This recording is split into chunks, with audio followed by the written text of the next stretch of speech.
चुड़ैल की बांसुरी। एक सुहाना सा दिन होता है और मगन, रामलाला, चंदन, राजन, तपन और गोलू के पापा गांव के बरगद के पेड़ के नीचे बैठकर अपनी शाम की गपशप कर रहे हैं। अरे रामलाला और चंदन, तुम्हारी फसल कैसी चल रही है इस साल? अरे बंधु क्या बताएं, बारिश ने तो परेशान कर रखा है। सही बात, बारिश की कमी ने दिमाग खराब कर दिया है। सरपंच गांव वालों के लिए एक खबर लेकर आता है। अच्छा मेरे गांव के भाइयों, सुनो जरा, हमारी सरकार ने किसानों के लिए शहर में एक सेमिनार का आयोजन किया है, जिसमें वो खेतों के बारे में और भी कुछ जानकारी देंगे। तो मुझे लगता है कि हमें वहाँ जाना चाहिए। सरपंच जी, मेरे खेतों में कीड़ों ने परेशान कर दिया है, उसके लिए कुछ जानकारी मिलेगी क्या? बिल्कुल, तुम्हारे खेतों के बारे में तुम्हें सारी जानकारी देंगे वो लोग। तुम तीनों को जाना चाहिए, बहुत फायदा होगा तुम्हें उससे। ये कहकर सरपंच वहाँ से चला जाता है और तीनों सोचते हैं कि वो शाम के वक्त मैदान पर मिलेंगे और वहीं से रवाना हो जाएंगे। तीनों दोस्त मैदान पर मिलते हैं और जैसे ही निकलना शुरू करते हैं तभी एक बांसुरी की आवाज सुनकर वो भी उसी ओर सम्मोहित स्थिति में चलना शुरू कर देते हैं। कुछ बच्चे हर बार की तरह अपना दोपहर का फुटबॉल का गेम खेल रहे हैं। पकड़ लिया, पकड़ के दिखा मुझे, इतना भी नहीं कर सकता। अच्छा, कितना भागेगा? आखिरकार तो मेरी पकड़ में आ ही जाएगा। हाँ, तुझे पता नहीं तपन, राजन कितनी तेज दौड़ लगा सकता है। खेलते खेलते अचानक से एक बांसुरी की मीठी आवाज सुनाई पड़ती है।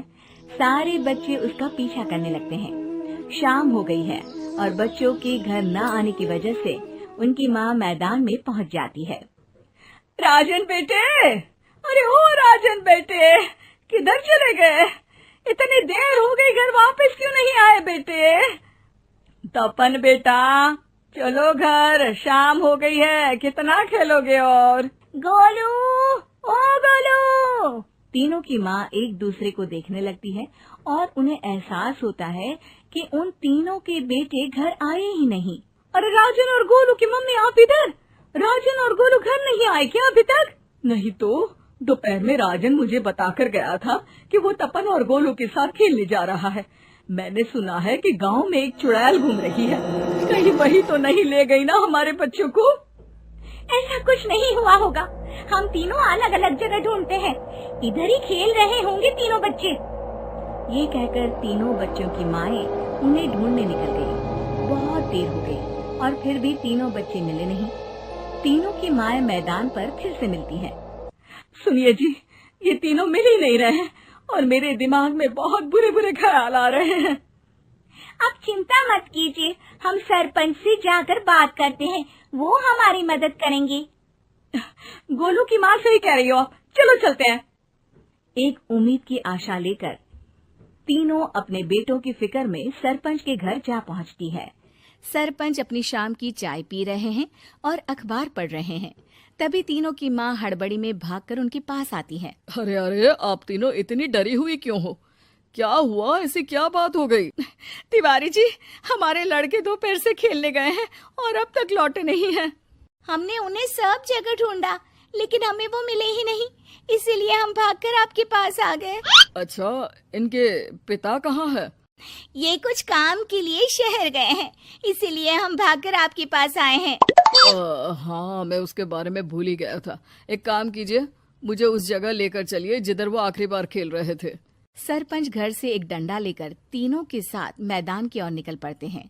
तीनों मैदान पर पहुंच जाते हैं और उन्हें ढूंढने के लिए कुछ सुराग खोजना शुरू करते हैं। आपको कोई ऐसी जगह पता है जहां ये तीनों साथ में मिलते हैं? नहीं जी, ऐसी तो कोई जगह नहीं पता। अचानक से वही बांसुरी की आवाज आना शुरू हो जाता है और सरपंच सम्मोहित होकर उस आवाज की तरफ जाना शुरू कर देते हैं। अरे तिवारी जी, आप ठीक तो हैं? कहाँ जा रहे हैं? अरे ओ तिवारी जी, वो हमें सुन नहीं पा रहे हैं क्या? सरपंच बांसुरी की धुन में झुककर उसी दिशा में आगे बढ़ रहे थे। ये आवाज कैसी? ऐसा लग रहा है कि कोई बांसुरी बजा रहा हो। हाँ, सरपंच जी भी उसी दिशा में जा रहे हैं। सरपंच का पीछा कर तीनों मैदान के टूटे हुए बंगले पर पहुंच गए और सरपंच के पीछे दरवाजे के अंदर घुस गए। तीनों बंगले के अंदर झांकते हैं तो देखते हैं कि बहुत अच्छे से संभाला गया है बंगला। उतने में एक हंसी की आवाज आती है। मेरी बांसुरी, तूने मुझे आज तक कभी तंग नहीं किया। हमेशा अपने जादू से लड़कों को खींच लाती है। ये बोलते ही राजन की माँ को तीनों बच्चे और उनके पिता वहाँ चुड़ैल के पास लेटे हुए दिखते हैं। अरे वो देखो गोलू के पापा। अरे रे। अरे गोलू की माँ, आप चुप रहिए ना जरा। उस चुड़ैल ने देख लिया तो हम भी फंस जाएंगे। इन्हें बचाएगा कौन? लगता है ये शहर गए ही नहीं और इस चुड़ैल ने इन सबको भी यही बुला लिया है। अब हमें इन्हें छुड़ाना होगा। एक काम करते हैं। राजन की मम्मी गोलू और तपन की मम्मी को एक प्लान बताती है। बिल्कुल सही कह रही हो राजन की मम्मी। चलो आज इस चुड़ैल को मजा चखाते हैं। तीनों माएं अपने छुपने की जगह से बाहर निकलती हैं और एक्टिंग करना शुरू कर देती है। ये तो बढ़िया है। अब इसका असर औरतों पर भी हो रहा है। वाह जी वाह। तीनों माएं चुड़ैल की थोड़ा करीब आती हैं। राजन और गोलू की माँ चुड़ैल को पकड़ लेते हैं और तपन की माँ बांसुरी हाथ से पकड़कर तोड़ देती है। अरे पागल औरत, ये क्या कर दिया? मेरी बांसुरी को तोड़ दिया। अब मेरी शक्तियाँ खत्म हो जाएगी। तुम्हें तो अरे तुझे क्या लगा चुड़ैल कहीं की हमारे बच्चों को और पतियों को हाथ लगाएगी तू? बांसुरी टूटने की वजह से चुड़ैल खाक होकर गायब हो जाती है और सारे लोगों की आंख खुल जाती है। सब अपने परिवार को लेकर उस